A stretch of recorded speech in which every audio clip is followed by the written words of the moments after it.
doesn't want more, the warning. So they course said I'm gonna react in the review to the warning more. And the way I'm doing it, guys, is I like to do both then the music video and then the live, right? You know, the performance live. We gotta compare them, right? And I think this order makes the most sense. The first we go over the music video, the lyrics, the songwriter, and of course also the visuals, and then we go to the live performance. People are like, this is the best, right? This is where they really shine, and I think they can then much easier compare the sound effects. But if you prefer the order direction of first doing live and then the video, but I feel this thing to me at least feels more natural. So plan this very. If you get subscribed, press the like button, and let's start.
But yeah, let's break it down. This thing, for me, is like what I'm watching here.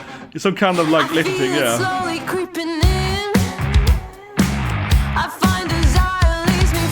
I think the lyric is something about, you know, like a girl stuck at home or something. Maybe in a bad relationship.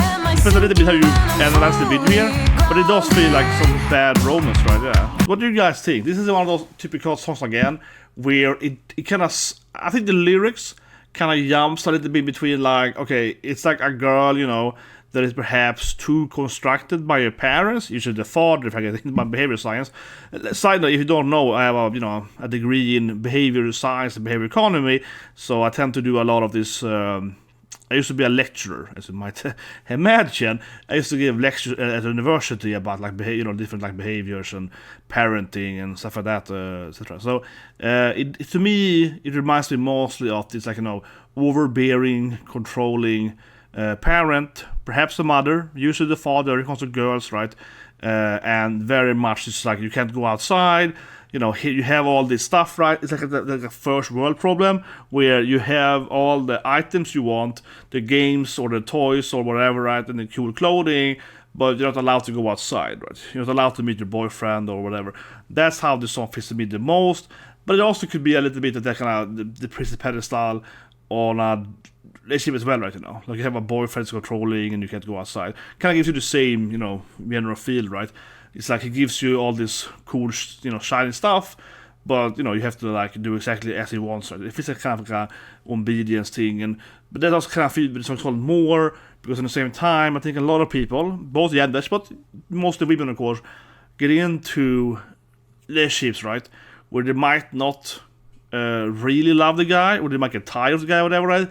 But because he keeps giving you stuff, you know, more, right? He keeps giving you money, items, whatever, right? You keep staying in a relationship because you want more, right? From like an, you know, like a financial, or at least it's like more giving more stuff.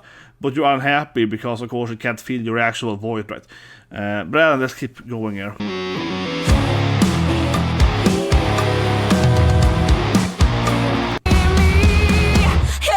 I like this part, and the guitar is quite a bit.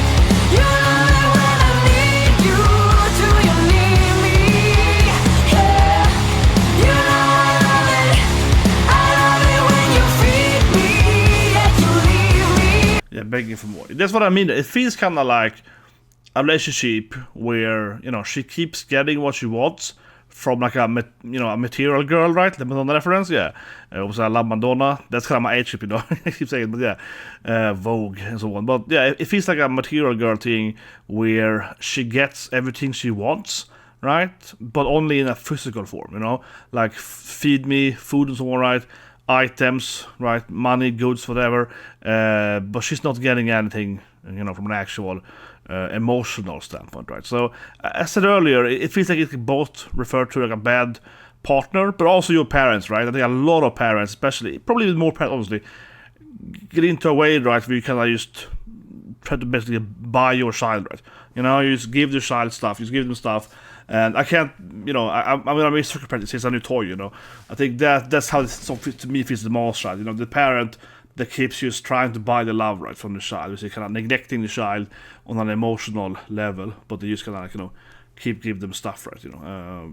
Like I said earlier, I done a lot of lectures about this actually, so yeah, and I also done lectures about video gaming and stuff. So once I was on a lecture many years ago, and I was giving lectures about what video games should your children play to have to laugh with them, like what are good games.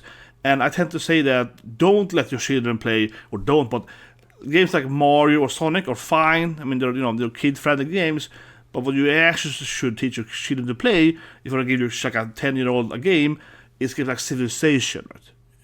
and so on. The reason why is because for young minds, you have to teach them what's called delayed gratification the most, right?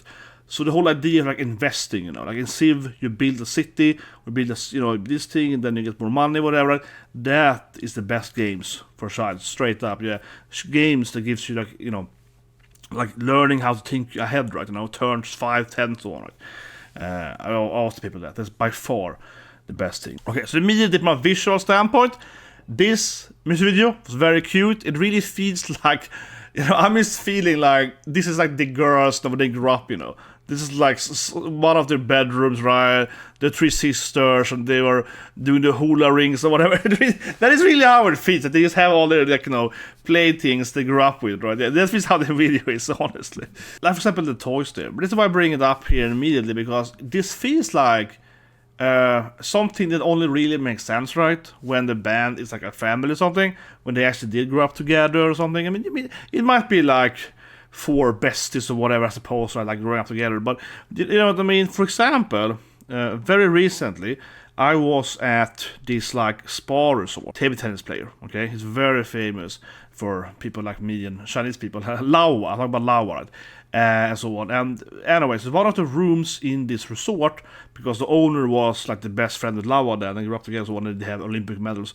One room was like just designed after like their childhood together, right? Like arcade stuff, old like 80 magazines and ping pong tables, and it was like a really cool feeling because you enter this room and it feels like, oh, this is like kind of how these like an Olympic medalists before they, you know, made a team together and they grew up together, right? And then they were they played this like 5-man table tennis and won the Olympics.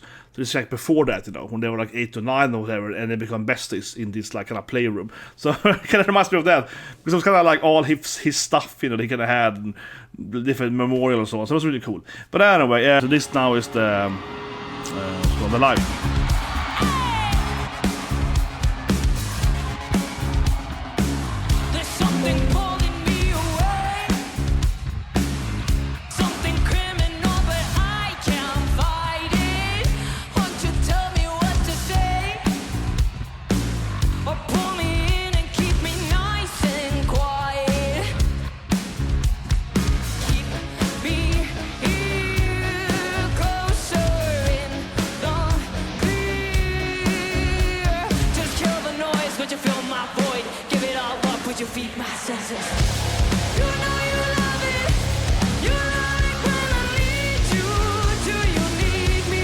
It's a small pause there. I just want to say that I'm very sure this is probably from the same performance, right? Like in the last video. I mean, you know, like the same stage tour or whatever, right? Because I really recognize that setting behind them. So in Money, in the last video, they had the money falling down, and that screen behind them would turn into like, you know, the green bills, the dollar, right?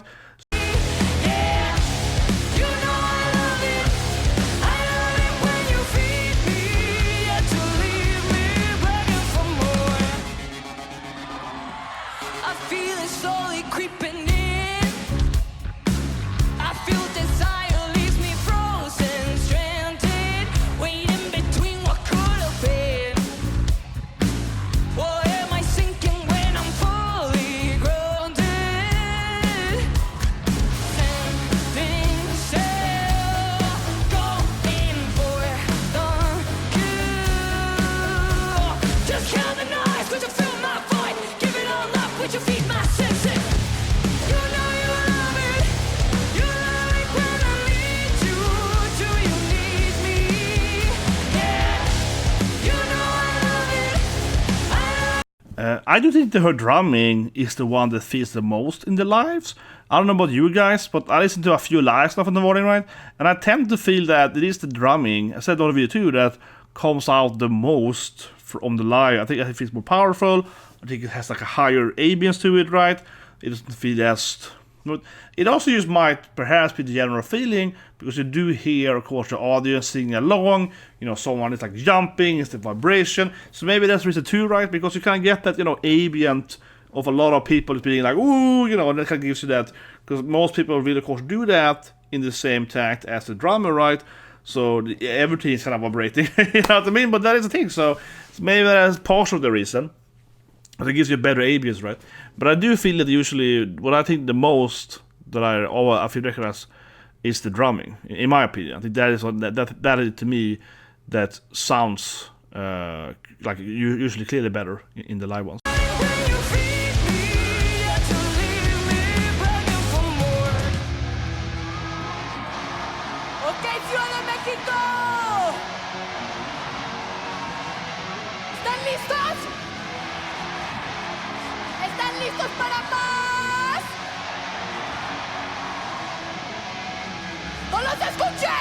Yeah, because this is clearly different.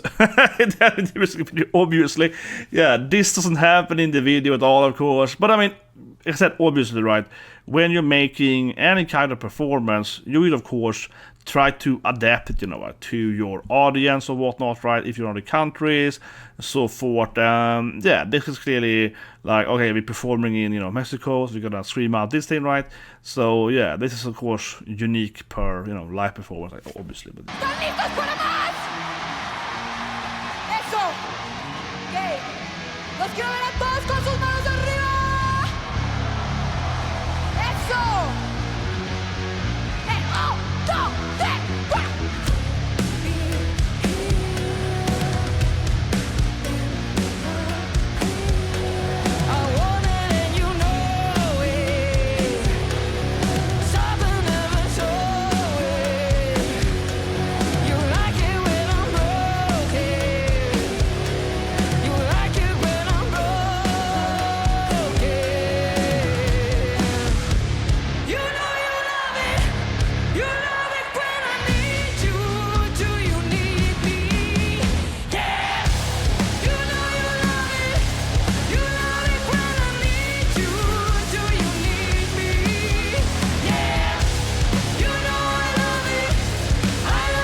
Okay, I will say, to be fair, not a big fan of epilepsy attacks.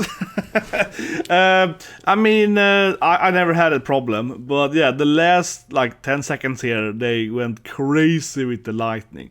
I do want to point out though that the last video, I think that stage just looked worse because it did lack a lot of this stuff, you know what I mean? And that one we looked at 2 different stages, right?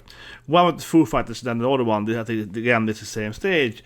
That's also of course important part, right? That, you know, like how much effects do you have in the background and whatnot. Like I mentioned earlier, I do really like that big screen, right?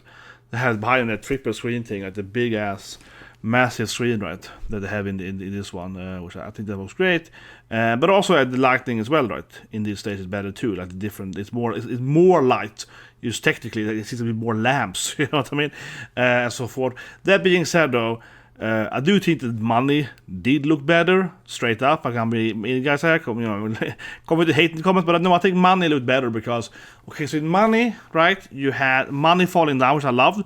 I love when you have some kind of, you know, I would say pyrothecnic, but I love it has a kind of, you know, technique around it that makes it feel more tangible. But something else happens, right? I said it in the other video, but I'm a huge Kiss fan, right? You know, that was my thing. Me, my best friend, our fathers who loved Kiss. I did all the paintings, right? So I really grew with glam rock. I like Poison as well and so forth, right? SEDs is more about the same genre, but so forth, but it's whatever. But I kind of like when you have, also called Iron Maiden, but I also kind of like when they have this a little bit. Iron Maiden I also bring up because, you know, we have Eddie, right? We have something happening on the stage. So in that sense, I think money was better. Like I said, because you have the money falling down and you have the money coming up behind her and you have all these effects. It felt more like this is a live performance. And like I said, I do think that tangible bit, I hope it makes sense here, right? But when you're throwing in something to the audience, you're doing something extra that brings forth the live performance even more. I guess another comparison could be, for example, that recently I was in Florida. I was at Universal and Disneyland and so on, and I've been in Florida like many times now. I used to go to work. I love Florida, but when you go to like Universal in Florida, right? For example, the Transformers ride, then they will like throw water at you, like the machines throw water at you. So when you're in the cart, you see that it's fighting, right? The oils are spilling and so on, and then they will shoot water at you from the walls.